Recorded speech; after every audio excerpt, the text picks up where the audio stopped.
கடல்வழி பயணம் பண்ணும்போது பல விபத்துகள் ஏற்படுறதுக்கு வாய்ப்பு இருக்கு. அந்த விதத்துல இதுவரை எத்தனையோ கப்பல்கள் சுக்குநூறா உடைஞ்சு கடலுக்கு அடியில மூழ்கி இருக்கு.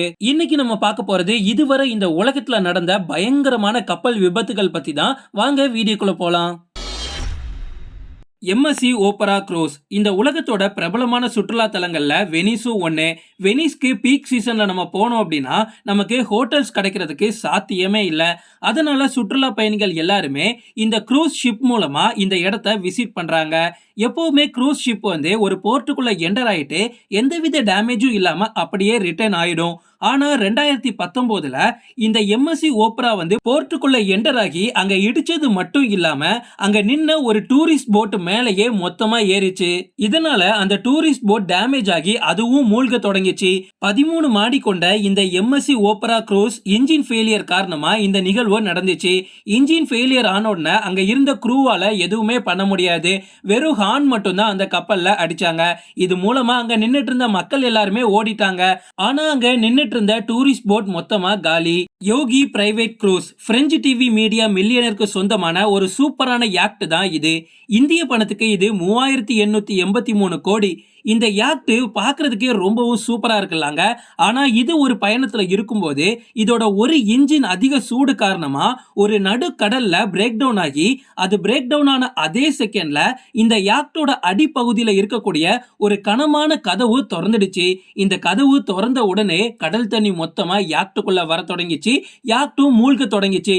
இந்த தகவல் கிடைச்ச உடனே இந்த யாக்டுக்கு உள்ள இருந்த 7 க்ரூ மெம்பர்ஸையும் காப்பாத்திட்டாங்க. ஆனா யாக்ட காப்பாத்த முடியாதுல்ல, அது மொத்தமா கடலுக்குள்ள மூழ்கி போச்சு.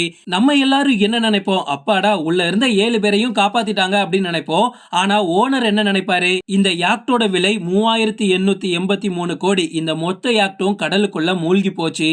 எம்வி கிராண்ட் ரோடோசி அக்டோபர் 2010 738 அடி நீளமுள்ள இந்த கப்பல் தானியங்களை ஏற்றி செல்லக்கூடிய ஒரு கப்பல்.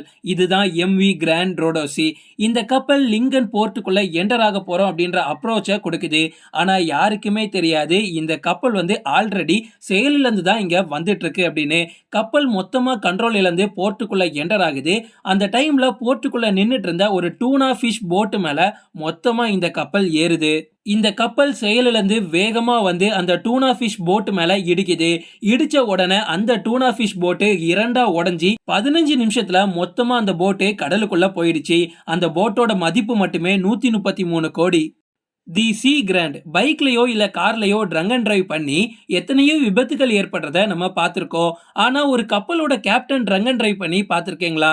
2019 பிப்ரவரியில 370 அடி நீளமுள்ள ஒரு ரஷ்ய கப்பல், அதாவது தி சி கிராண்ட், சவுத் கொரியா போர்ட்ல இருந்து 30 கோடி மதிப்புள்ள ஸ்டீல் காயின்ஸை ஏத்திக்கிட்டு மறுபடியும் ரஷ்யாக்கு தன்னோட பயணத்தை தொடர்ந்துச்சு. நார்த் கோஸ்ட ஃபேஸ் பண்ணி போய்கிட்டு இருந்த இந்த கப்பல் திடீர்னு திசை மாறி சவுத் கொரியா பேக்குள்ள என்டர் ஆயிருக்கு. என்டர் ஆனது மட்டும் இல்ல, அப்படியே அங்க நேரா போய் அங்க இருந்த டபுள் டக்கர் குவாண்டங் பிரிட்ஜ் மேல மோதி இருக்கு. வாய்ப்பில்ல ராஜா அப்படின்ற அளவுக்கு அப்படியே போய் சொருகிட்டு நின்றுருக்கு. அதுக்கப்புறமா சவுத் கொரியா கோஸ்டல் லைன்ஸ்ல இருந்தவங்க எல்லாம் வந்து செக் பண்ணி அந்த கப்பலை எப்படியோ பின்னாடி இழுத்ததுக்கு அப்புறமா தான் தெரியுது உள்ள இருந்த கேப்டன் ஃபுல் மப்ல இருந்திருக்காரு. ஃபுல் மப்ல இருந்த கேப்டனை அப்படியே கையோட கூட்டிட்டு போய் கேஸ் போட்டு விட்டாங்க. யூஷின் மாரு 3 இன்டர்நேஷனல் அக்ரிமெண்ட் படி பல நாடுகள் திமிங்கலத்தை வேட்டையாடக்கூடாதுன்னு சொன்னாலுமே பல ஃபிஷிங் கம்பெனி இல்லீகலா இதை பண்ணிக்கிட்டு தான் இருக்காங்க. அப்படிதான் ஒரு வாட்டி ஒரு ஜப்பான் ஃபிஷிங் கம்பெனி திமிங்கலத்தை வேட்டையாட வரும்போது அதை தடுக்கிறதுக்காக சுற்றுச்சூழல் கேம்பெயின்ஷிப் வருது. அந்த டைம்ல அவங்க எவ்வளவு சொல்லியும் அந்த ஃபிஷிங் கம்பெனி ஸ்டாப் பண்ணவே இல்லை.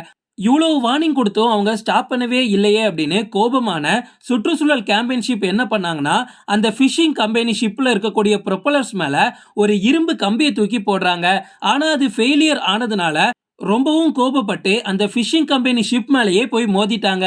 இப்போ நீங்க பார்க்கக்கூடிய இந்த கிளிப்ல உங்களுக்கு இது கிளியரா தெரியும். அந்த கப்பல்ல இருந்த சிசிடிவி கேமராவில தான் இது ரெக்கார்ட் ஆயிருக்கு. சப்போஸ் அவங்க மோதும் போது ஏதாவது உயிர் சேதம் ஏற்பட்டிருந்துச்சு அப்படின்னா கண்டிப்பா இது மிகப்பெரிய இஷ்யூவா மாறி இருக்கும். இந்த வீடியோஸ்லாம் பார்த்ததுக்கு அப்புறமா ஃபியூச்சர்ல நம்ம சப்போஸ் கப்பல்ல போனோம் அப்படின்னா லைட்டா ஒரு பயம் கொடுக்கும்ல. இதை பத்தி நீங்க என்ன நினைக்கிறீங்கன்னு எங்களோட கமெண்ட் பாக்ஸ்ல ஷேர் பண்ணுங்க. தேங்க்ஸ் ஃபார் வாட்சிங். இந்த வீடியோ உங்களுக்கு பிடிச்சிருந்தா லைக் பண்ணுங்க, கமெண்ட் பண்ணுங்க, ஷேர் பண்ணுங்க. மறக்காம வினோத உண்மைகளுக்கு சப்ஸ்கிரைப் பண்ணுங்க. பக்கத்தில் உள்ள பெல் பட்டனை கிளிக் பண்ணுங்க.